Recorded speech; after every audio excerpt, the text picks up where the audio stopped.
Arya news में आप सभी का स्वागत है। मैं हूं आपके साथ प्रियंका तिवारी। खबरों को विस्तार से जानेंगे। औरैया राज्य मंत्री प्रतिभा शुक्ल वारसी एक कार्यक्रम में शामिल होने दिव्यापुर पहुंची, जहां वो मीडिया से बातचीत करते हुए नजर आईं। प्रतिभा शुक्ल वारसी ने विपक्ष और मणिपुर हिंसा को लेकर विपक्ष पर निशाना साधा। प्रतिभा शुक्ल ने कहा कि नारी का सम्मान मोदी जी, योगी जी कर रहे, लेकिन समाज में कुछ ऐसे भी अराजक तत्व हैं जो हमेशा नारी का अपमान ही करते हैं। पहले नारा था कि बेटी बचाओ बेटी पढ़ाओ, अब वही अभी नारा है, ठीक है, कि बेटी बचाओ बेटी पढ़ाओ। और हमारी भारतीय जनता पार्टी में जो बेटियां और जो हमारी नारियां सुरक्षित हैं, बहुत अच्छे से हैं। और हमारे घर की बेटी चाहे जहाँ कॉलेज जाए, घर आए, घर से कॉलेज जाए, कोई दिक्कत नहीं किसी प्रकार की। आप तो जानते हैं औरैया इटावा ये कैसा वो, अब कहीं पर कुछ नहीं है। पहले नारा था कि बेटी बचाओ बेटी पढ़ाओ, अब वही अभी नारा है, ठीक है, कि बेटी बचाओ बेटी। द्वारा और योग समिति द्वारा ये कार्यक्रम दिव्यापुर में हुआ है और हम दिव्यापुर को बधाई देंगे कि अच्छा ऐसा योग का कार्यक्रम रखा और जिसमें सभी नागरिक आज आए हैं। और हम समझते अधिकतर लोग कर रहे हैं। ये हमारे प्रधानमंत्री जी और मुख्यमंत्री जी की मंशा है कि हमारा राष्ट्र स्वस्थ रहे और हमारा उत्तर प्रदेश स्वस्थ रहे। इसके लिए अंतर्गत इस मुहिम में हम समझते दिव्यापुर आगे हो रहा है। तो योग तो सभी जगह हो रहा है, लेकिन यहाँ पर इसको एक कार्यक्रम का रूप दिया। इसके लिए लोगों का जितने राज्य जी और उनकी पूरी समिति का आभार व्यक्त करते हैं। साथ ही साथ जितने लोग भी योग करने आ रहे हैं, योग करने से मन और तन दोनों स्वस्थ।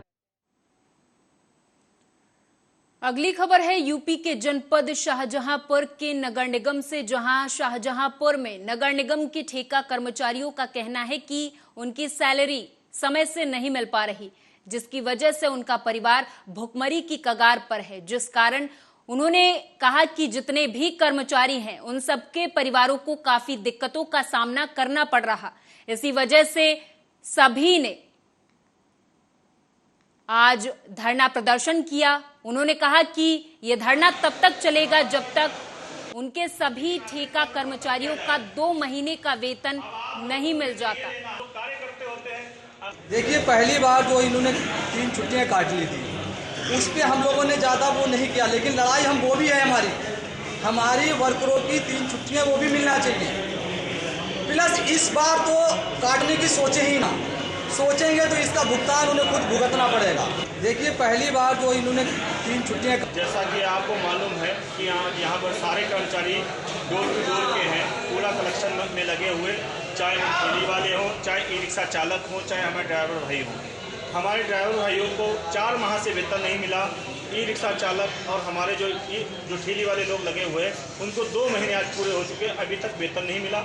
और लगभग 11 महीने हो चुके हैं, इनके पीएफ और एसआई कार्ड का पैसा भी नहीं जमा किया गया। एसआई कार्ड का पैसा तो पूरा काटा गया, लेकिन आज भी किसी भी कर्मचारी को एसआई कार्ड नहीं दिया गया।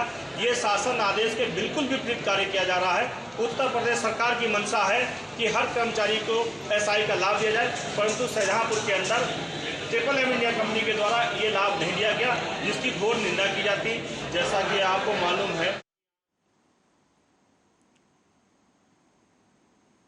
रायबरेली से एक बार फिर से चोरी की वारदात सामने आई है, जिसमें ये कहा जा सकता है कि शायद पुलिस सो रही है। इस वजह से ही चोरों की इतनी हिम्मत बढ़ गई है कि चोरी रुकने का नाम नहीं ले रही। दरअसल चोरों ने रेलवे कॉलोनी के आधा दर्जन घरों में लाखों की चोरी की घटना को अंजाम दिया है।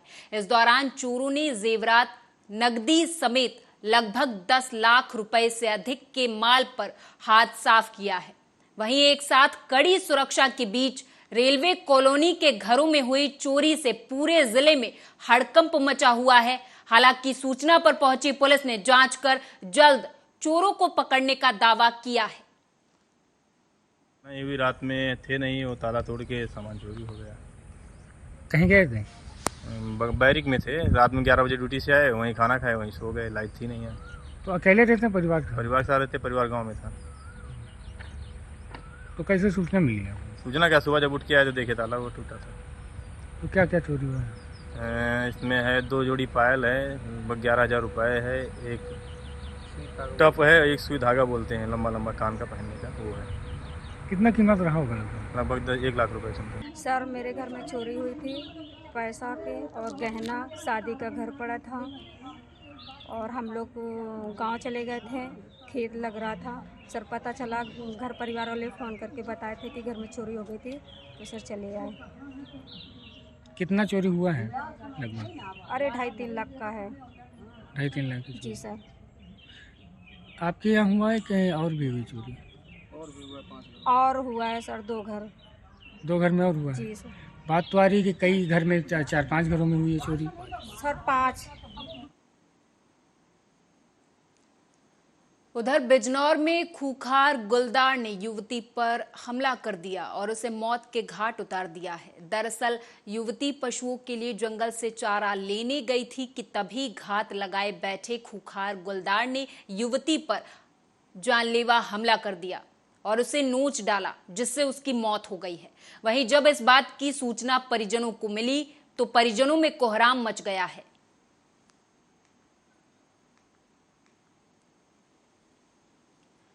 उधर घर से शौच के लिए निकली किशोरी का संदिग्ध परिस्थितियों में नहर किनारे शव मिला है। किशोरी का शव मिलने से क्षेत्र भर में हड़कंप मच गया है। बता दें कि ये पूरा मामला महाराजगंज कोतवाली क्षेत्र के बुजुर्ग बल्ला गांव का है, जहां आज सुबह किशोरी शौच के लिए गई थी। काफी देर बाद जब किशोरी घर वापस नहीं लौटी तो परिजनों ने तलाश शुरू कर दी।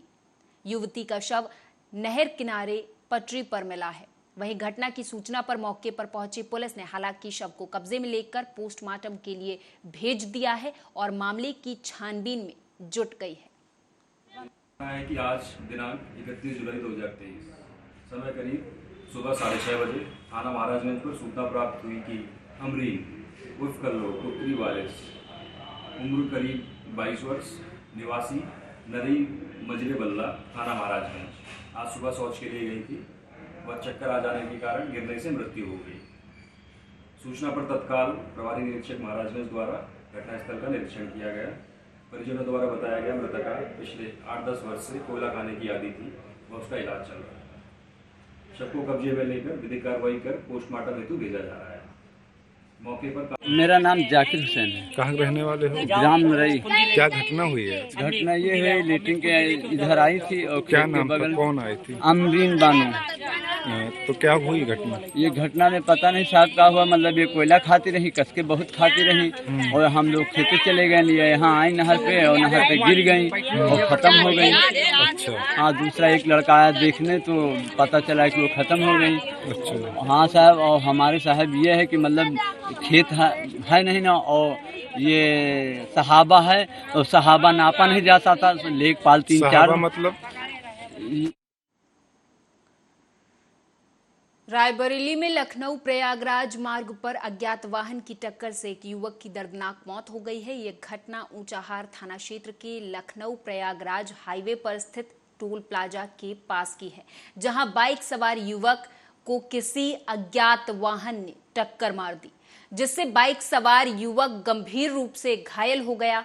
आनन फानन में युवक को जिला अस्पताल में भर्ती करवाया गया, जहां डॉक्टरों ने युवक को मृत घोषित कर दिया है। वहीं घटना की जानकारी पाकर मौके पर पहुंची पुलिस ने हालांकि शव को कब्जे में लेकर पोस्टमार्टम के लिए भेज दिया है और मामले की छानबीन में जुट गई है।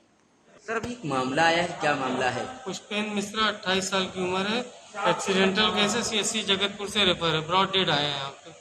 किस चीज से एक्सीडेंट हुआ, क्या कुछ जानकारी? ये सब कुछ नहीं पता, बस इतना पता है एक्सीडेंट हुआ है, जगतपुर के पास कहीं एक्सीडेंट हुआ है, वहाँ से रेफर है जगतपुर। उधर रायबरेली में सर्पदंश की वजह से एक युवती की मौत का मामला सामने आया। दरअसल ये मामला हरचंदपुर थाना क्षेत्र के पूरे हंसा गांव का है, जहां सुबह घर का काम करते समय युवती को सांप ने काट लिया। जैसे ही परिजनों को सांप के काटने की जानकारी हुई, वो उसे लेकर एम्बुलेंस से सीधा जिला अस्पताल पहुंचे, लेकिन तब तक युवती की मौत हो चुकी थी। वहीं सूचना पर पहुंची पुलिस ने किशोरी के शव को कब्जे में लेकर पोस्टमार्टम के लिए भेज दिया है और आगे की विधिक कार्रवाई शुरू कर दी है। ये एक मालती नाम की बिटिया जो है 20 साल की, वो परिजनों द्वारा लेके आया गया। बताया जा रहा था कि रात में लगभग 4 बजे करीब इसको सांप ने काट लिया हमारे पास तकरीबन ये 10 बजे आई हैं, गंभीर अवस्था में लाई गई पूरे हंसा हरचंदपुर से, और स्थिति काफ़ी गंभीर बनी हुई थी। भर्ती किया गया, उनको इलाज चल रहा था और इलाज के दौरान उनकी मृत्यु। प्रतापगढ़ के लीलापुर थाना क्षेत्र में स्कूली वाहन को पिकअप ने जोरदार टक्कर मार दी, जिससे कि बच्चे गंभीर रूप से घायल हो गए हैं। ये घटना लक्ष्मणपुर ब्लॉक मोड़ के पास की है, जहां स्कूली मैजिक और पिकअप के बीच आमने सामने जोरदार टक्कर हो गई थी। हादसे में मैजिक सवार 9 मासूम बच्चे गंभीर रूप से घायल हो गए हैं। वहीं स्थानीय लोगों और पुलिस की मदद से घायलों को बेहतर उपचार के लिए लालगंज ट्रॉमा सेंटर में भर्ती करा दिया है, जहां 2 बच्चों की हालत गंभीर देखते हुए उन्हें जिला अस्पताल रेफर कर दिया है।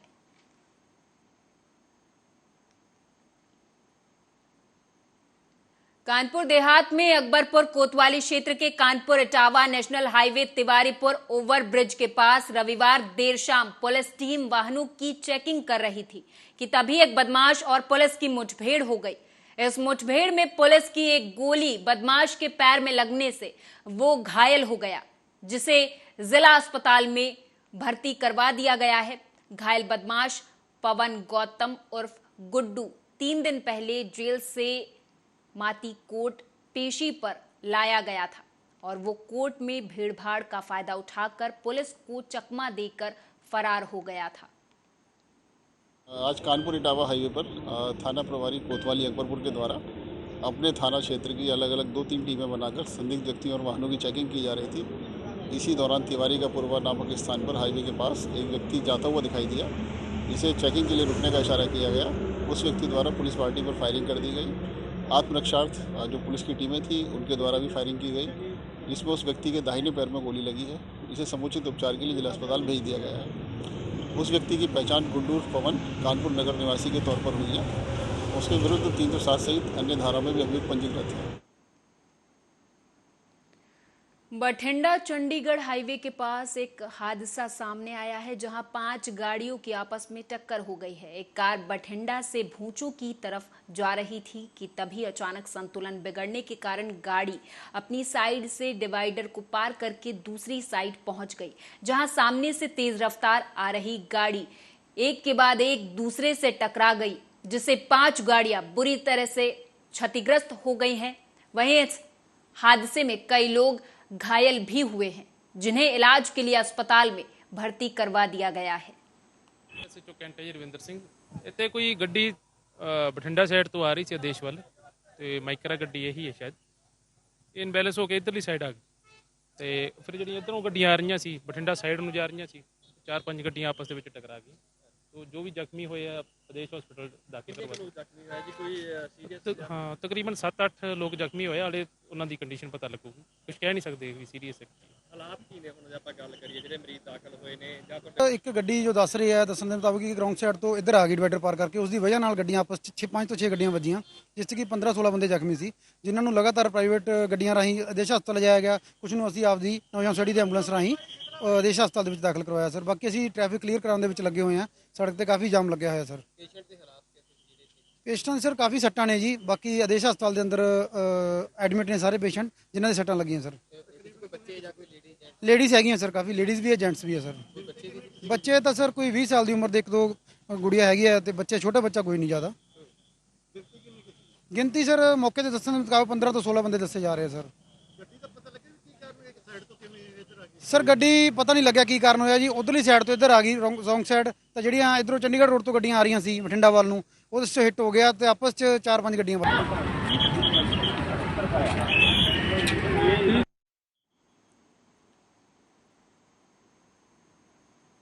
मणिपुर में दलित समुदाय की महिलाओं के साथ हुए अत्याचार के दोषियों को सख्त सजा देने की मांग को लेकर समराला क्षेत्र के अलग अलग संगठनों ने शहर में कैंडल मार्च निकाला। कैंडल मार्च वाल्मीकि मंदिर से शुरू होकर शहर से होते हुए मुख्य चौक समराला में समाप्त हुआ। विरोध मार्च को देखते हुए अधिवक्ता शिव कुमार कल्याण ने कहा कि जब से देश में बीजेपी की सरकार आई है, तब से गरीब दलित वर्ग पर अत्याचार की घटनाओं में वृद्धि हुई है। ਪੂਰੇ ਭਾਰਤ ਦੇਸ਼ ਦੇ ਵਿੱਚ ਇੱਕ ਤਹਿਲਕਾ ਮਚਿਆ। ਸਾਰਿਆਂ ਨੂੰ ਪਤਾ ਕਿ ਜਦੋਂ ਮਨੀਪੁਰ ਦੇ ਵਿੱਚ ਇੱਕ ਕਾਂਡ ਹੋਇਆ ਸਾਡੀਆਂ ਭੈਣਾਂ ਨਾਲ, ਸਾਡੀ ਬੇਟੀ ਨਾਲ। ਜਿਹੜੀ ਸਾਡੀ ਬੇਟੀ ਸੀ ਉਹਦੀ 21 ਸਾਲ ਦੀ ਉਮਰ ਆ, ਸਾਡੀ ਇੱਕ ਭੈਣ ਉਹਦੀ 42 ਸਾਲ ਦੀ ਉਮਰ, ਇੱਕ ਭੈਣ ਦੀ 52 ਸਾਲ ਉਮਰ ਆ। ਉਹਨਾਂ ਨਾਲ ਉੱਥੋਂ ਦੀ ਇਹ ਤਕਰੀਬਨ 2 ਮਹੀਨੇ ਪਹਿਲਾਂ ਦੀ ਗੱਲ ਆ ਕਿ ਆ ਤਕਰੀਬਨ 10 ਦਿਨ ਪਹਿਲਾਂ ਗੱਲ ਸਾਹਮਣੇ ਆਈ ਆ। ਉੱਥੇ ਭਾਰਤੀ ਜਨਤਾ ਪਾਰਟੀ ਸਰਕਾਰ ਆ, ਉਸ ਦੇ ਸਬੰਧ ਦੇ ਵਿੱਚ ਅਸੀਂ ਵਿਧਾਨ ਸਭਾ ਹਲਕਾ ਸਮਰਾਲਾ ਦੇ ਸ਼ਹਿਰ ਸਮਰਾਲਾ ਦੇ ਵਿੱਚ ਅਸੀਂ ਰੋਸ ਮਾਰਚ ਕੀਤਾ, ਅੱਜ ਕੈਂਡਲ ਮਾਰਚ ਕੀਤਾ, ਕਿਉਂਕਿ ਉੱਥੇ ਦੇ ਜਿਹੜੇ ਦੋਸ਼ੀ ਨੇ ਉਹਨਾਂ ਨੂੰ ਅਜੇ ਤੱਕ ਕੋਈ ਸਖਤ ਸਜ਼ਾ ਨਹੀਂ ਦਿੱਤੀ ਗਈ। ਔਰ ਸਾਡੀ ਇੱਥੇ ਮੰਗ ਆ, ਸਾਡੇ ਸਾਰੇ ਜਥੇਬੰਦੀਆਂ, ਰਾਜਨੀਤਿਕ ਪਾਰਟੀਆਂ ਸਾਰੀਆਂ ਅੱਜ ਇਕੱਠੀਆਂ ਨੇ ਸਮਰਾਲੇ ਦੇ ਵਿੱਚ। ਔਰ ਸਾਡੀ ਇਹੋ ਮੰਗ ਆ ਕਿ ਜਿਹੜੇ ਉੱਥੇ ਦੇ ਦੋਸ਼ੀ ਨੂੰ ਘੱਟੋ ਘੱਟ ਫਾਂਸੀ ਦੀ ਸਜ਼ਾ ਜਲਦ ਤੋਂ ਜਲਦ ਹੋਣੀ ਚਾਹੀਦੀ ਹੈ, ਕਿਉਂਕਿ ਉੱਥੇ ਭਾਰਤੀ ਜਨਤਾ ਪਾਰਟੀ ਸਰਕਾਰ ਆ ਔਰ ਸੈਂਟਰ ਦੇ ਵਿੱਚ ਵੀ ਭਾਰਤੀ ਜਨਤਾ ਪਾਰਟੀ ਸਰਕਾਰ ਆ। ਇਹ ਮਨੂ ਸਿਮਰਤੀ ਜਿਹੜੀ ਅੱਜ ਬਾਬਾ ਸਾਹਿਬ ਡਾਕਟਰ ਅੰਬੇਡਕਰ ਸਾਹਿਬ ਨੇ 1932 ਦੇ ਵਿੱਚ ਅੱਗ ਲਾ ਕੇ ਫੂਕ ਦਿੱਤੀ ਸੀ, ਉਹ ਮਨੂ ਸਿਮਰਤੀ ਅੱਜ ਵੀ ਭਾਰਤ ਦੇਸ਼ ਦੀ ਧਰਤੀ ਤੇ ਲਾਗੂ ਆ। ਸੋ ਇਸ ਕਰਕੇ ਸਾਡੀ ਇਹੋ ਬੇਨਤੀ ਆ ਸਰਕਾਰਾਂ ਨੂੰ ਤੇ ਮੋਦੀ ਸਰਕਾਰ ਨੂੰ ਵੀ ਸਾਡੀ ਅਪੀਲ ਆ, ਬੇਨਤੀ ਆ। ਪਹਿਲੀ ਗੱਲ ਤਾਂ ਮੋਦੀ ਨੂੰ ਕੁਰਸੀ ਤੇ ਰਹਿਣ ਦਾ ਅੱਜ ਕੱਲ੍ਹ ਹੁਣ ਇਸ ਟਾਈਮ ਉਹਨੂੰ ਅਧਿਕਾਰ ਨਹੀਂ, ਉਹਨੂੰ ਹੱਕ ਹੀ ਨਹੀਂ ਹੈ ਪ੍ਰਧਾਨ ਮੰਤਰੀ ਦੇਸ਼ ਦਾ ਖਵਾਉਣ ਦਾ। ਔਰ ਦੂਸਰਾ ਜਿਹੜਾ ਉੱਥੇ ਦਾ ਮੁੱਖ ਮੰਤਰੀ ਆ, ਇਸ ਟਾਈਮ ਮੋਦੀ ਨੂੰ ਉਹਦਾ ਮੁੱਖ ਮੰਤਰੀ ਨੂੰ ਅਸਤੀਫਾ ਲੈ ਕੇ ਉਹਨੂੰ ਸਾਈਡ ਤੇ। ਜਿਸ ਤਰ੍ਹਾਂ ਤੁਸੀਂ ਤਾਂ ਸਾਡੇ ਨਾਲੋਂ ਵੀ ਸੂਝਵਾਨ ਹੋ, ਪੱਤਰਕਾਰ ਹੋ, ਤੁਹਾਨੂੰ ਦੇਸ਼ ਬਾਰੇ ਜੋ ਕੁਝ ਚੱਲ ਰਿਹਾ ਉਸ ਬਾਰੇ ਸਾਰਾ ਕੁਝ ਪਤਾ। ਜੋ ਅੱਗ ਸਮਾਜ 'ਚ ਲੱਗੀ ਹੋਈ ਆ, ਕਿਉਂਕਿ ਜਿਸ ਤਰ੍ਹਾਂ ਦਾ ਮਨੀਪੁਰ 'ਚ ਇਨਸਾਨੀਅਤ ਨੂੰ ਸ਼ਰਮਸ਼ਾਰ ਕਰਨ ਵਾਲੀ ਘਟਨਾ ਵਾਪਰੀ ਆ, ਇਸ ਤੋਂ ਬਲੂੰਦਰੇ ਹੋਏ ਜਿਹੜੇ ਹਿਰਦੇ ਨੇ ਸਾਰੇ ਐਸਸੀ ਭਾਈਚਾਰਾ, BC ਭਾਈਚਾਰਾ, ਸਾਰੇ ਸਮਾਜ ਦੇ, ਮੈਂ ਕਹੂੰਗਾ ਸਾਰਾ ਸਮਾਜ ਇਸ ਗੱਲੋਂ ਪੀੜਤ ਆ, ਚਾਹੇ ਕੋਈ ਬੋਲੇ ਚਾਹੇ ਨਾ ਬੋਲੇ। कटिहार फायरिंग को लेकर सांसद चिराग पासवान ने सीएम नीतीश कुमार को जमकर खरी खोटी सुनाई। उन्होंने कटिहार फायरिंग की निंदा करते हुए कहा कि बिहार में सरकार अब बस गोली की रह गई है। नीतीश कुमार को हर समस्या का समाधान सिर्फ गोली नजर आता है। इस घटना की जितनी निंदा की जाए उतनी कम है। आप भी सुने। पहले तो भाई ये घटना इतनी निंदनीय है और ये एक बार पुनः साबित करती है कि बिहार में सिर्फ लाठी और गोली की ही अब सरकार रह गई है। मुख्यमंत्री नीतीश कुमार जी के पास हर समस्या का एकमात्र समाधान लाठी और अब गोली चलाना रह गया। लाठी बिहार में कौन नहीं खाया बताए ना। यहाँ पर छात्र से लेकर शिक्षक से लेकर अभ्यर्थी से लेकर किसान सलाहकार से लेकर पासी समाज से आने वाले लोगों से लेकर राजनीतिक दल के लोगों को लेकर कौन है जो अभी तक लाठी नहीं खाया हो भाई। तो मुख्यमंत्री नीतीश कुमार जी के पास अगर सिर्फ एक लाठी गोली के अलावा अगर उनके पास किसी और समस्या का कोई समाधान नहीं है तो बता दें, एक नई परिभाषा अब रख दी जाए भैया। जंगल राज की जगह नीतीश राज को अगर परिभाषित करने के लिए सिर्फ लाठी और गोली की ही परिभाषा अगर इस्तेमाल करनी है तो कानून की सारी किताबें यहाँ पे जला देनी चाहिए। आईपीसी की सारी धाराएं समाप्त कर दें भैया। जरूरत क्या है किसी और धारा की। यहाँ पर अगर हर चीज के समाधान के लिए आपको अगर इसी का इस्तेमाल करना है भाई, वो अपनी मांगों को, अपने अधिकारों को लेकर वहां पर गए थे। लोक जनशक्ति पार्टी रामविलास ने निरंतरता में बिजली में हो रही अनियमितता को उजागर करने का हम लोगों ने काम किया, समय समय पर रह रहकर कि क्यों बिहार सरकार इतनी महंगी दरों पर बिजली खरीदती है, क्यों उसका बोझ बिहार के लोगों के ऊपर डाला जाता है, किस तरीके से बिजली के दामों को बढ़ाकर बिल में दिया जाता है। तमाम बातें हम लोगों ने बार बार हम लोगों ने उजागर करने का काम किया। भाई लाठी तक चलाने के लिए कानून बना हुआ है कि जब तक परिस्थिति अराजकता के माहौल पे नहीं जाए तब तक आप लाठी नहीं चलाएंगे तो शरीर के कौन से हिस्से पे चलेगी वो लाठी। और यहाँ तो भाई लाठी आप छोड़ दीजिए, सीधा गोली पर आ गए। ऐसी कौन सी अराजकता की परिस्थिति वहां पर उत्पन्न हो रही थी, और अगर हो भी रही थी तो क्या प्रशासन का काम है कि वो लोगों को गोली मार देगा, उसकी हत्या कर देगा? भाई आप गिरफ्तार करते, लेकर जाते, कानून अपनी कार्रवाई करता, पर गोली चलाने का अधिकार कौन सी कानून की किताब भैया प्रशासन के लोगों को दे रहा है कि आप यहाँ पे आप ही असामाजिक तत्व बन जाइए, आप ही अपराधी बन जाइए? और उसके बाद शर्मनाक बयान एक के बाद एक। इनके मंत्रियों का बयान आता है कि भैया अगर कोई ऐसा हुड़दंग करेगा, ऐसी असामाजिक, कौन सा उन लोगों ने हुड़दंग किया भाई वहां पर? और मैं पुनः दोहराता हूं, आक्रोश है लोगों में, आक्रोश है भैया। अगर किसी के आज की तारीख में भुखमरी, गरीबी, बेरोजगारी, महंगाई, इन समस्याओं से बिहारी जूझ रहा है, आक्रोश है। अगर आक्रोश वो अपना दिखाने वहां पर गए हैं, इसका मतलब आप गोली मारकर आप उनकी हत्या कर दीजिएगा, ये कहीं से जायज नहीं है। कल पार्टी का प्रतिनिधि मंडल भी एक वहां पे पहुंच रहा है। संबित पात्रा का विपक्ष पर जोरदार हमला सामने आया। इस दौरान उन्होंने कहा कि चर्चा से भाग रहा है विपक्ष। दरअसल बीजेपी नेता संबित पात्रा विपक्ष के मणिपुर दौरे पर सवाल उठाते नजर आए। उन्होंने कहा कि विपक्ष के सांसदों के द्वारा मणिपुर दौरे के बयान जो दिए गए हैं वो दुखद है, राजनीति इस पर नहीं करनी चाहिए। आप भी सुने। ये जहां तक अपोजिशन के जो एमपीज थे वो आज मणिपुर गए थे। मणिपुर से आने के बाद जिस प्रकार का बयान उनका आया है, चिंताजनक है, दुखद है। राजनीति नहीं करना चाहिए। जहां भी संवेदनशीलता होती है वहां सेंसिबिलिटी के साथ काम लेना चाहिए, वहां सनसनी नहीं होनी चाहिए, सेंसेशनलाइजेशन नहीं होना चाहिए। आप शुरू से ऑपोजिशन के रवैया को देखिए। पार्लियामेंट में गृह मंत्री जी कहते हैं खुली चर्चा के लिए, बहस के लिए हम तैयार हैं, आप आइए, बहस में जो सवाल पूछना चाहते हैं, चर्चा में जो सवाल पूछना चाहते हैं, आप सवाल पूछिए, हम जवाब देंगे, चर्चा से भाग रहे हैं। और मैं आपको लिख के दे रहा हूं, आप देखिएगा कल से फिर राजनीति शुरू हो जाएगी। संसद को किस प्रकार ठप करना है, पार्लियामेंट को किस प्रकार से बंद करना है, यही उनकी रणनीति रहेगी। सॉल्यूशन किस प्रकार से सॉल्व करना है, ये उनकी रणनीति नहीं रहेगी। सुलझाना ये कभी रणनीति नहीं रहती है, उलझाना यही उनकी रणनीति रहती है। यह चिंता का विषय और दुख का विषय है। और इस बुलेटिन में मेरे साथ बस इतना ही। आप देखते रहें आर्या न्यूज।